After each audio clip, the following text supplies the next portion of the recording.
How to identify and act in case of workplace harassment.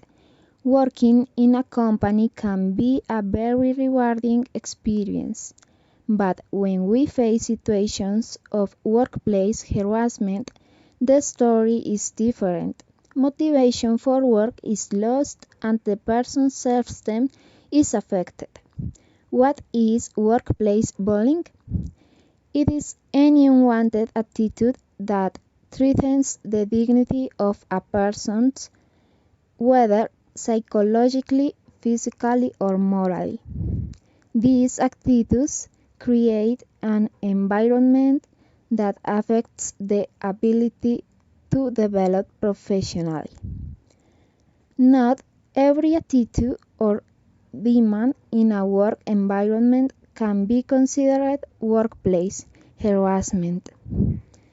They are not forms of workplace harassment arriving on time, doing the assigned work, being evaluated for performance, and delivering results. However, there are acts that are considered forms of workplace harassment. For example, Modalities of labor harassment, like for example the situation that Daniela and Roberto have faced. Daniela is a graphic designer and suffers from labor abuse because her boss carries out acts against her integrity, addressing her with insulting and outrageous expressions. She also suffers from workplace persecution because her colleagues in the area make fun of her physical appearance with hostile and humiliating comments. She realized that the company paid her a lower salary compared to her partner, despite the fact that they both have the same studies and work experience. Just because she's a woman, this is labor inequality.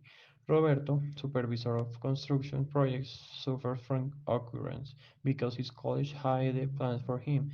This has caused delays in deliveries and called for attention from his bosses. In addition, his boss constantly sends him to review construction projects without the proper helmet, distinctive vest, and registration in the ARL. When Roberto demands the security element, his direct boss unjustifiably threatens to fire him for contempt. In this situation, it is important that Daniel and Roberto take into account the following recommendations. It's essential to keep a record and collect evidence of abuse behavior, with dates, plates, and type of behavior. Address the coexistence or welfare commit within the company in order to find a solution. If deemed necessary, request medical attention and or psychosocial support to be held by a professional. It's important to inform a supervisor or someone from the human resource team about the situation. Finally, follow up on the case.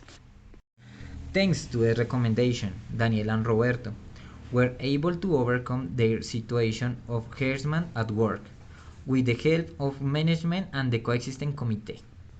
This has helped them to increase their productivity, achieving significant promotion and recognition